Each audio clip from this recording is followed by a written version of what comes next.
Bonjour à tous et bienvenue pour cette vidéo high-tech. Aujourd'hui on va tester une souris Razer, c'est la Razer Taipan. Allez, let's go.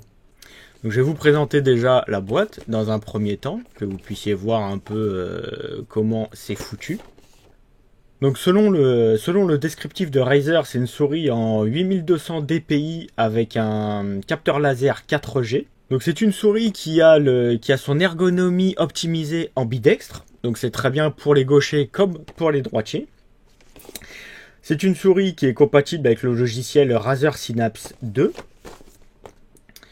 Donc là, il vous faut un petit descriptif de toutes les teams qui l'utilisent. Donc là, il rappelle design ambidextre, un capteur laser 4G, 9 boutons programmables Hyper Response, un ultra polling à 1000 MHz. On peut régler la sensibilité on the fly, donc à la volée, on va dire, et des patins de souris ultra épais. Donc quand vous ouvrez la boîte, vous découvrez la souris à l'intérieur avec du blabla commercial de Razer. Donc on va tout de suite ouvrir ça. Vous vous retrouvez avec la souris dans une petite boîte en plastique, ainsi que deux petits autocollants Razer. Donc passons au vif du sujet et ce qui nous intéresse le plus, à savoir la souris. Donc voici cette Razer Taipan. Donc vous pouvez voir le dessous de la souris, le côté avec deux boutons programmables, le dessus de la souris avec deux boutons programmables et la roulette, l'autre côté avec également deux boutons programmables. Le revêtement se fait, donc c'est du plastique qui a l'air d'avoir un revêtement plus ou moins rugueux sur le dessus de la souris. Sur les côtés de la souris, vous avez des pads antidérapants. La souris est assez légère. Les clics sont assez bruyants, mais bon, c'est une souris gaming, donc on peut pas trop lui en vouloir. Les clics des boutons sont aussi moins bruyants sur le dessus, mais assez bruyants sur les côtés. Donc ça va cliquer. Les pads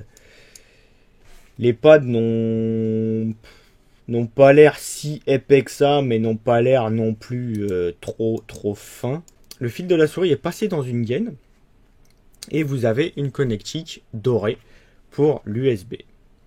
Je vais vous la comparer en termes d'encombrement, en termes de dimension, à une souris de type bureautique standard, donc Logitech, pour ne pas la citer. Donc comme vous pouvez le constater, la Razer est quand même largement plus grande.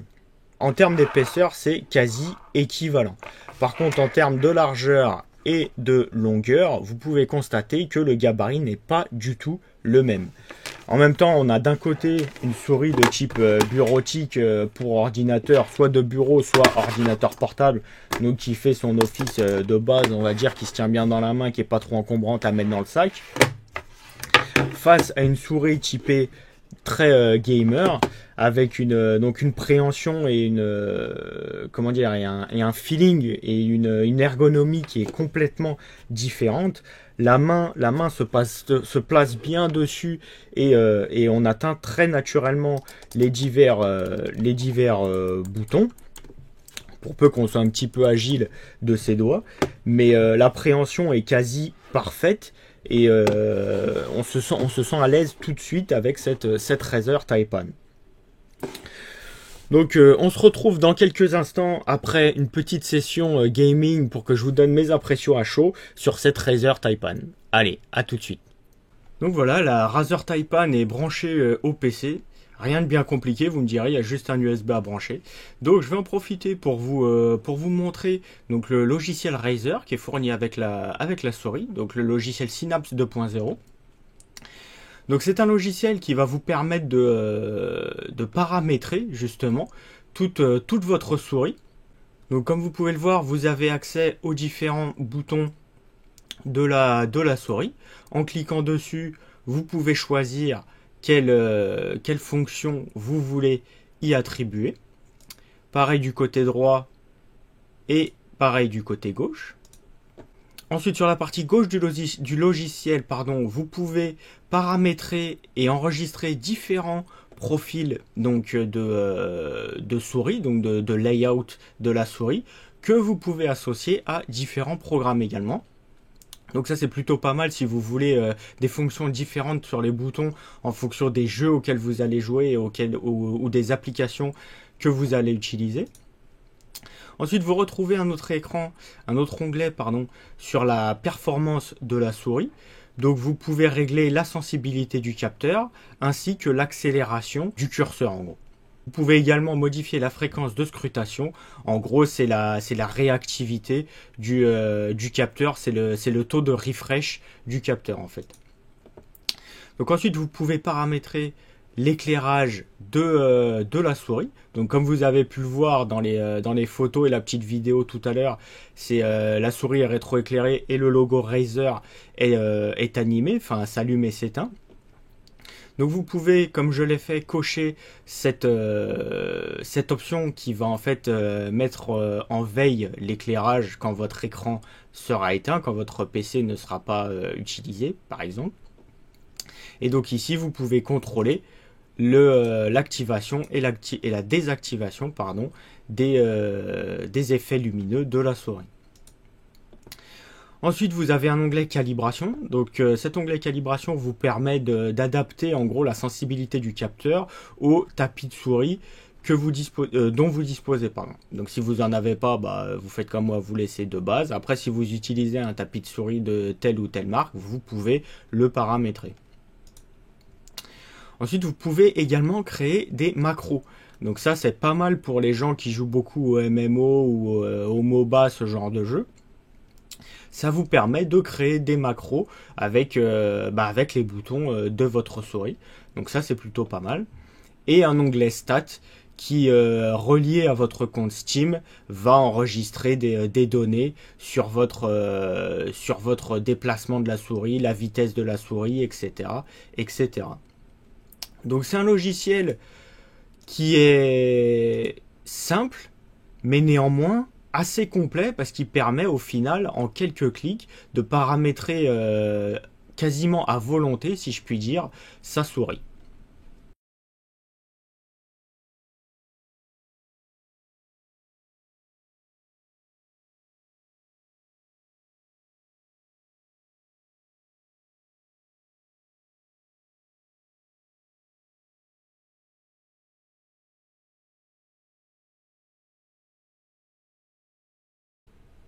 Donc on se retrouve après quelques heures de jeu avec cette souris Razer Taipan.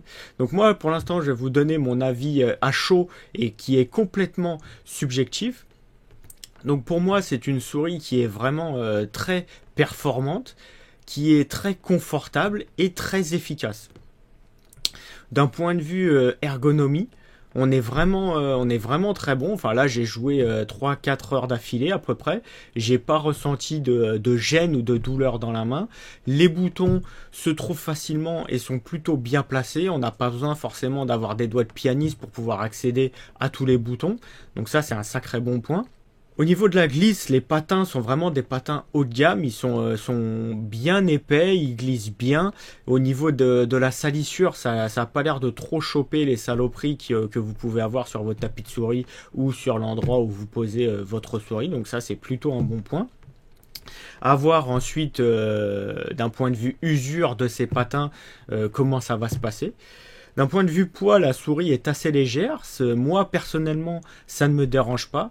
À savoir que le poids n'est pas réglable dans cette souris. Donc, pour ceux qui désiraient pouvoir régler le poids, il va falloir passer à la gamme supérieure chez Razer. Vous pouvez la trouver en ce moment avec les promos dans les 55-59 €. Donc, pour une souris de ce calibre-là, c'est sûr que pour le joueur lambda, ça peut faire un investissement dans les 50-60 € une souris.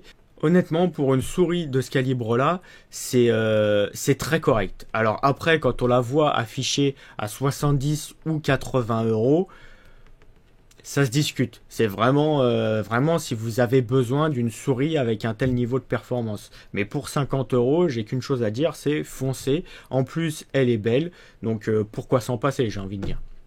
Nous voilà arrivés au terme de cette vidéo. J'espère qu'elle vous aura plu. N'oubliez pas de cliquer sur mon petit logo si ce n'est pas déjà fait pour vous abonner. Il me reste à vous souhaiter de bonnes fêtes de fin d'année et un joyeux Noël. Et on se retrouve l'année prochaine pour de nouvelles vidéos. Allez, salut!